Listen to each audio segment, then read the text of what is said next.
نحمده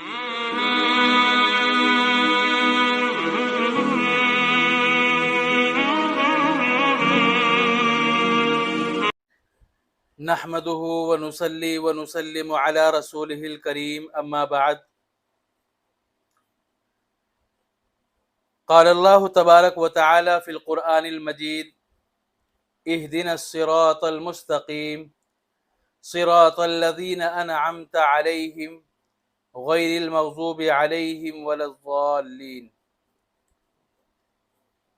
محترم سامعین، ربیع الاول کا مہینہ چل رہا ہے اور اس مہینے میں اللہ کے رسول صلی اللہ علیہ وسلم دنیا میں تشریف لائے، آپ کی پیدائش ہوئی، اور یہ اللہ تعالیٰ کا بہت بڑا احسان ہے۔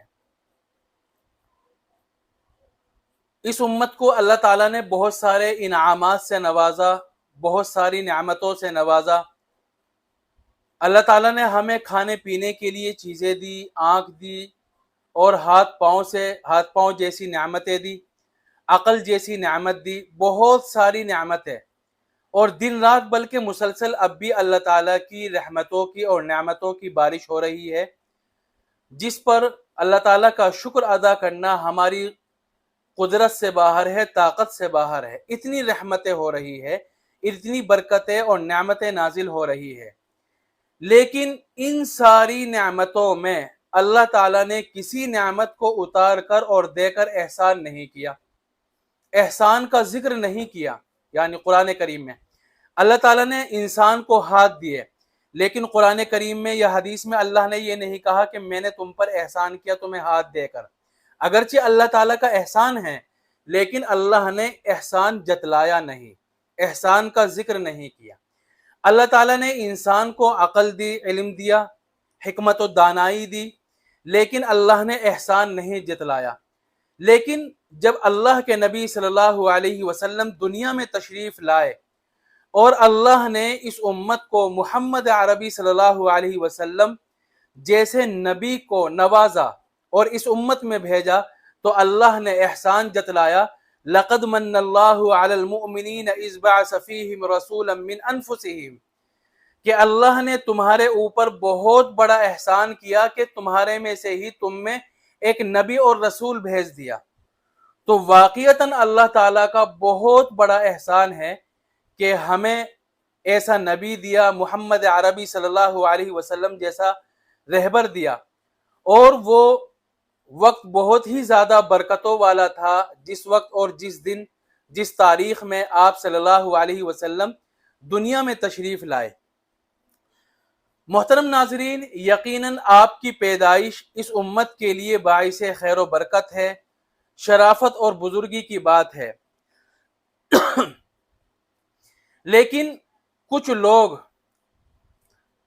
آپ کی پیدائش کے دن کو عید کے طور پر مناتے ہیں اور یہ کہتے ہیں کہ ربیع الاول کے مہینے میں 12 تاریخ کو اللہ کے نبی صلی اللہ علیہ وسلم چونکہ پیدا ہوئے تھے، تو شکرانے کے طور پر اور خوشی کے طور پر 12 ربیع الاول کو کچھ لوگ عید کے طور پر مناتے ہیں، اور 12 ربیع الاول کا نام وہ عید میلاد النبی رکھتے ہیں۔ یعنی عید میلاد النبی کا مطلب ہے نبی کے پیدا ہونے کی عید اور خوشی۔ لیکن اب ہمیں یہ دیکھنا ہے کہ یہ خوشی منانا اور 12 ربیع الاول کو عید منانا یہ صحیح بھی ہے یا غلط ہے، کیونکہ مسلمان وہ ہے جو اللہ اور اس کے رسول کی اطاعت کرے۔ ہمارے پاس دلائل صرف 4 ہے: قرآن، حدیث، اجماع اور قیاس۔ مین تو 2 ہی چیزیں ہیں، قرآن اور حدیث۔ ہمیں کسی بھی چیز کے صحیح اور غلط کو جانچنے کے لیے اور پرکھنے کے لیے ہمیشہ قرآن اور حدیث کی طرف رجوع کرنا چاہیے۔ وہ ایک صاحب مجھ سے پوچھ رہے تھے کہ سوشل میڈیا پر اور یوٹیوب پر، فیس بک پر بہت سارے مولانا آتے ہیں، بہت سارے لوگ آتے ہیں، کوئی کچھ کہتا ہے، کوئی اس کو ایک بات کو غلط کہتا ہے تو دوسرا اس کو صحیح کہتا ہے، وہ اس کو غلط کہہ رہا ہے، باطل کہہ رہا ہے، اپنے آپ کو حق اور صحیح کہہ رہا ہے۔ تو ہمیں کیسے پتا چلے گا کہ کون صحیح ہے اور کون غلط ہے؟ کیسے پتا چلے گی کیسے پتا چلے گا کہ اس عالم کی بات صحیح ہے اور اس آدمی کی بات صحیح اور غلط ہے؟ کیسے پتا چلے گا؟ تو محترم ناظرین، قرآن اور حدیث کا علم حاصل کرنا ضروری ہے۔ قرآن کو پڑھو، اپنے بچوں کو قرآن و حدیث کی تعلیم دو، خود بھی قرآن و حدیث کی تعلیم لینے کی کوشش کرو۔ اسی سے تو پتا چلے گا کہ یہ ممبر پر بیٹھنے والا شخص ہمیں صحیح بات بتا رہا ہے، یہ ویڈیو میں بیٹھنے والا شخص ہمیں صحیح بات بتا رہا ہے کہ غلط بات بتلا رہا ہے۔ کوئی بھی بات ہو تو اگر جانچنا ہے کہ یہ صحیح ہے یا غلط ہے تو وہاں لے جاؤ، قرآن میں دیکھو قرآن میں ہے یا نہیں، حدیث میں لے جاؤ حدیث میں ہے یا نہیں۔ اگر وہ بات قرآن اور حدیث میں مل گئی تو صحیح ہے، قرآن اور حدیث میں نہیں ملی تو وہ غلط ہے۔ یہ جانچنے کا طریقہ ہے۔ تو ہمارے پاس دلائل اصلاً دو ہے، قرآن اور حدیث۔ تو ہمیں یہ دیکھنا ہے کہ یہ عید میلاد النبی اور 12 ربیع الاول منانا صحیح بھی ہے یا غلط ہے۔ تو محترم ناظرین، سب سے پہلے تو یہ بات سمجھو کہ 12 ربیع الاول کو حضور کی پیدائش ہوئی یا نہیں، یہ بات پکی ہی ہے ہی نہیں۔ یہ بات تو طے ہے کہ آپ کی پیدائش ربیع الاول کے مہینے میں ہوئی، لیکن ربیع الاول کی کون سی تاریخ میں ہوئی، اس میں علماء کا اور مؤرخین کا بہت زیادہ اختلاف ہے۔ کوئی 2 تاریخ کو کہہ رہا ہے، کوئی 3 تاریخ کو کہہ رہا ہے، کوئی 8 ربیع الاول کو کہتا ہے، کوئی کہتا ہے کہ 9 ربیع الاول کو حضور کی پیدائش ہوئی، کوئی 12 کو۔ تو ایک تو پکا ہے ہی نہیں کہ آپ کی پیدائش 12 ربیع الاول میں ہوئی۔ پھر دوسری بات یہ ہے کہ 12 ربیع الاول اگر مان بھی لو کہ حضور کی پیدائش 12 ربیع الاول کو ہوئی تو اس کا منانا صحیح ہے بھی یا نہیں؟ اب ہم نبی کریم صلی اللہ علیہ وسلم کی زندگی کو دیکھتے ہیں۔ آپ کو 40 سال کی عمر میں نبوت ملی اور اس کے بعد آپ 23 سال حیات رہے اور دنیا میں رہے، لیکن کبھی بھی آپ نے نہ تو خود 12 ربیع الاول پر اپنی پیدائش کی خوشی منائی ہے اور نہ صحابہ کرام کو اس کا حکم دیا، اور نہ صحابہ کرام کی زندگی میں ملتا ہے کہ کسی بھی صحابی نے آپ کی زندگی میں 12 ربیع الاول منائی ہو، خوشی منائی ہو۔ نہ کسی حدیث میں آیا ہے، نہ قرآن کی کسی آیت میں آیا ہے۔ تو بھائی آپ 12 ربیع الاول مناتے کیوں ہو جب اس کا ذکر نہ قرآن کریم میں ہے، نہ اس کا ذکر حدیث شریف میں ہے، اور نہ حضور نے کبھی 12 ربیع الاول منایا، نہ صحابہ کو 12 ربیع الاول منانے کا حکم دیا، اور نہ صحابہ نے خود اپنے ذاتی طور پر بھی 12 ربیع الاول نہیں منایا۔ تو آپ کہاں سے اس کو مناتے ہیں؟ کیوں اس کو عید کے طور پر دیکھتے ہیں 12 ربیع الاول کو؟ صحابی پکا اور کامل مومن تو وہی ہے جو حضور کی اتباع کرے، جو صحابہ کی اتباع کرے، جو قرآن و حدیث کے مطابق اپنی زندگی گزارے۔ لیکن قرآن و حدیث میں اور صحابہ کی زندگی میں ہمیں کہیں نہیں ملتا کہ کسی نے 12 ربیع الاول کو عید کے طور پر دیکھا ہو اور اس دن خوشی منائی ہو۔ میرے کہنے کا مطلب یہ نہیں ہے کہ حضور کا ذکر کرنا اور حضور کی پیدائش کا ذکر کرنا غلط ہے، نہیں، کر سکتے ہیں، بلکہ کرنا چاہیے۔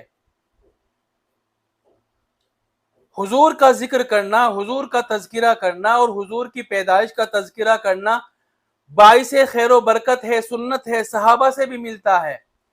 لیکن ہم جس بات کو غلط کہہ رہے ہیں وہ یہ ہے کہ اس ذکر کو، حضور کی سیرت کے ذکر کو، حضور کی پیدائش کے ذکر کو 12 ربیع الاول کے ساتھ خاص کر لینا، اس کو عید کے طور پر منانا، اور جو 12 ربیع الاول نہ منائے اس کو غلط کہنا، اس کو ہم برا کہتے ہیں۔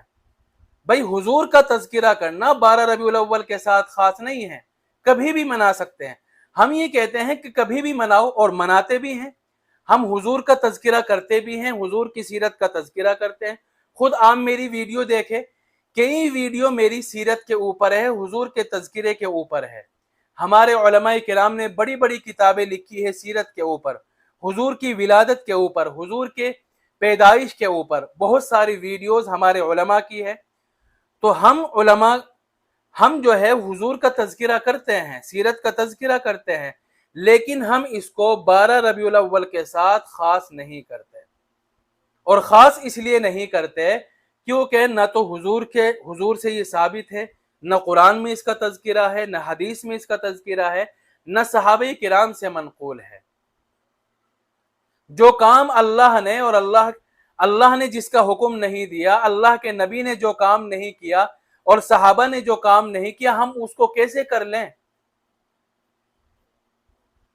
اور پھر آج کی جو 12 ربیع الاول ہے، اس میں ایک تو 12 ربیع الاول منانا عید کے طور پر یہ کچھ غلط ہے، یہ پہلے سے ہی غلط ہے، لیکن اس میں آج اور بھی خرافات اس میں جڑ گئی ہے۔ آج کل جو جشن منایا جاتا ہے اور 12 ربیع الاول منائی جاتی ہے، اس میں جس قدر برائیاں ہیں تو اس میں حضور کی سیرت کی طرف دھیان کم جاتا ہے، برائیاں زیادہ جڑ گئی ہے۔ ایک تو اس میں عورتوں کی انٹری ہو گئی ہے، ہم نے بہت ساری ویڈیوز دیکھی ہے جو 12 ربیع الاول کے طور پر منائی جا رہی ہے، جس 12 ربیع الاول اس میں دکھائی جا رہی ہے تو اس میں عورتوں کی انٹری ہے۔ بھئی 12 ربیع الاول کا اور حضور کی پیدائش کے ذکر کا عورتوں سے کیا لینا دینا؟ عورتوں کو تو پردے میں رہنے کا حکم دیا ہے۔ اگر آپ 12 ربیع الاول کے جلوس میں اور محفلوں میں عورتوں کو لاتے ہو، ناچ گانا کرتے ہو، اس کا مطلب یہ ہوا کہ آپ محفل سجانا چاہتے ہیں، لوگوں کو جوڑنا چاہتے ہیں، آپ اپنی دکان کو چمکانا چاہتے ہیں، آپ عید میلاد النبی کا لیبل لگا کر اور اس کا اسٹیکر لگا کر آپ اپنے پیٹ کو بھر رہے ہیں، بزنس کو بڑھاوا دے رہے ہیں۔ صحابہ کی کسی ایک محفل کو دکھائیے جس میں عورتوں کی شمولیت ہوتی تھی، ان کی انٹری ہوتی تھی، دکھائیے کوئی اگر کسی کے پاس حدیث ہے یا صحابہ کرام کا کوئی واقعہ ہے، دکھائیے کہیں کسی کتاب میں موجود ہو۔ پھر دوسری بات یہ ہے کہ اس میں گانا بجانا اس قدر ہوتا ہے اور نماز قضا ہو جاتی ہے، حضور محفلیں چل رہی ہے، مجلسیں لگ رہی ہے اور نمازیں بھی قضا ہو رہی ہے، نماز کی طرف کسی کی توجہ نہیں ہے۔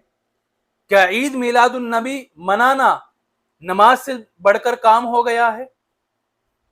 حضور نے اس کی کوئی فضیلت بتلائی ہو؟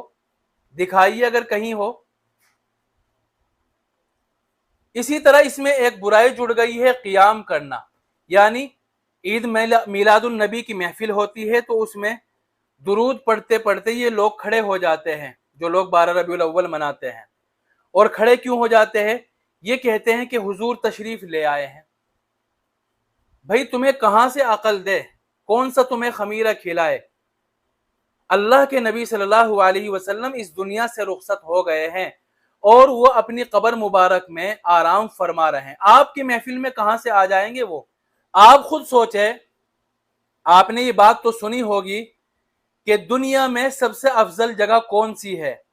تو علماء کرام فرماتے ہیں کہ شہروں میں سب سے افضل شہر مکہ ہے اور اس کے بعد پھر مدینہ ہے، لیکن اللہ کے نبی صلی اللہ علیہ وسلم زمین کے جس حصے پر قبر مبارک میں تشریف فرما ہے، آرام فرما رہے ہیں، وہ زمین کا حصہ ساری دنیا کی زمین سے افضل ہے۔ وہ حصہ جہاں آپ کا جسم مبارک رکھا ہوا ہے وہ ساری دنیا سے افضل ہے۔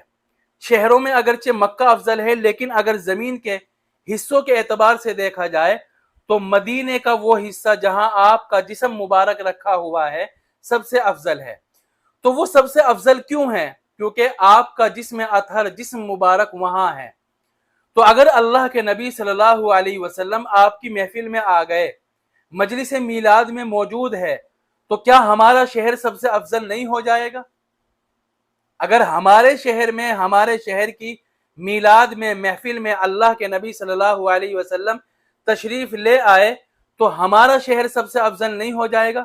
تو پھر مدینے کی افضلیت کی کون سی بات رہ جائے گی؟ پھر تو ہر شہر ہی افضل ہے، ہر محلہ اور ہر گلی افضل ہے، جہاں جہاں میلاد ہو رہا ہے، جہاں جہاں محفل سجائی جا رہی ہے، تو پھر مدینے کی افضلیت کی کون سی بات رہ جاتی ہے؟ تو یہ بھی آج کی محفلوں میں خرافات ہے اور رسم و رواج چالو ہو گیا ہے۔ تو یہ محفلیں جو آج کل سجائی جاتی ہے یہ نہ قرآن سے ثابت ہے نہ صحابہ سے ثابت ہے۔ اچھا، اس کے حامیوں میں محفل کی اور مجلس کی جو جائز قرار دینے والے ہیں اور اس کو صحیح ماننے والے لوگ ہیں، ان میں ایک علامہ جلال الدین سیوطی بھی ہے۔ اب انہوں نے دلائل پیش کیے کہ مجلس میلاد منانا جائز کیوں ہے۔ پہلی بات تو یہ ہے کہ علامہ سیوطی کے زمانے میں جو مجلس میلاد ہوتی تھی وہ الگ تھی۔ اس میں یہ ہوتا تھا کہ صرف چند لوگ اکٹھا ہو گئے اور اللہ کے نبی صلی اللہ علیہ وسلم کی ولادت باسعادت کا تذکرہ ہو گیا۔ آج کی طرح ڈھول ڈبکے نہیں تھے، ناچ گانا نہیں تھا، قیام و طعام نہیں تھا، چراغاں اور روشنیاں نہیں تھی، بس لوگ جمع ہو جاتے تھے اور اللہ کے نبی صلی اللہ علیہ وسلم کا تذکرہ کیا کرتے تھے۔ تو اگر مان لو پھر بھی آج کے جو محفل منانے والے اور میلاد منانے والے لوگ ہیں وہ علامہ سیوطی جلال الدین سیوطی کے قول کو نقل کرتے ہیں۔ علامہ جلال الدین سیوطی نے لکھا ہے کہ مجلس میلاد منانے کے سلسلے میں لیس فیہ نص ولکن فیہ قیاس، کہ اس سلسلے میں کوئی قرآن کی آیت نہیں ہے، اللہ کے نبی صلی اللہ علیہ وسلم سے کوئی حدیث منقول نہیں ہے، صحابہ سے کوئی حدیث منقول نہیں ہے، البتہ اس میں قیاس ہے، اور قیاس کی وجہ سے ہم اس کو مجلس میلاد کو مناتے ہیں۔ پھر وہ قیاس کون سا ہے؟ علامہ جلال الدین سیوطی نے لکھا ہے کہ یہ قیاس کیا ہے ابن حجر عسقلانی رحمۃ اللہ علیہ نے۔ ابن حجر نے قیاس کیسے کیا، کہاں کیا؟ وہ حدیث شریف ہے کہ سئل رسول اللہ صلی اللہ علیہ وسلم عن صوم یوم الاثنین فقال فیہ ولدت وفیہ انزل علی۔ نبی کریم صلی اللہ علیہ وسلم سے پوچھا گیا کہ آپ پیر کے دن روزہ کیوں رکھتے ہیں؟ تو اللہ کے نبی صلی اللہ علیہ وسلم نے فرمایا کہ میں ہر پیر کا روزہ اس لیے رکھتا ہوں کیونکہ پیر کے دن ہی میں پیدا ہوا اور پیر کے دن ہی مجھ پر وحی کی ابتدا ہوئی، مجھے نبوت ملی۔ ابن حجر عسقلانی رحمۃ اللہ علیہ فرماتے ہیں کہ دیکھو، آپ نے پیر کے دن روزہ رکھا شکرانے کے طور پر کیونکہ آپ پیر کے دن پیدا ہوئے تھے، تو اگرچہ اس میں صراحت نہیں ہے کہ حضور نے حکم دیا ہو کہ پیر کے دن آپ میلاد منائیں یا اس دن جو ہے محفلیں ہو، مجلسیں ہوں، لیکن اس پر قیاس کیا جا سکتا ہے۔ کیسے؟ کہ حضور نے ولادت جس دن ہوئی تھی شکرانے کے طور پر روزہ رکھا، اس کا مطلب یہ ہوا کہ ہم بھی شکر ادا کر سکتے ہیں محفل سجا کر، مجلسیں منعقد کر کے۔ تو ابن حجر عسقلانی نے اس کو قیاس کیا ہے روزے پر، کہ حضور نے جس طرح شکرانے کے طور پر روزہ رکھا ولادت کے لیے، اسی طرح شکرانے کے طور پر ہم محفل منعقد کر سکتے ہیں، مجلسیں تیار کر سکتے ہیں۔ تو محترم سامعین، یہ ہے وہ قیاس جس کا بیان علامہ جلال الدین سیوطی نے کیا کہ لیس فیہ نص ولکن فیہ قیاس، کہ عید میلاد النبی جائز ہونے کے سلسلے میں قرآن و حدیث اور صحابہ کی کوئی نص تو نہیں ہے، حدیث تو نہیں ہے، لیکن یہ قیاس ہے۔ سب سے پہلے تو یہاں اس قیاس میں یہ گڑبڑی ہے کہ یہ ابن حجر کا قیاس ہے۔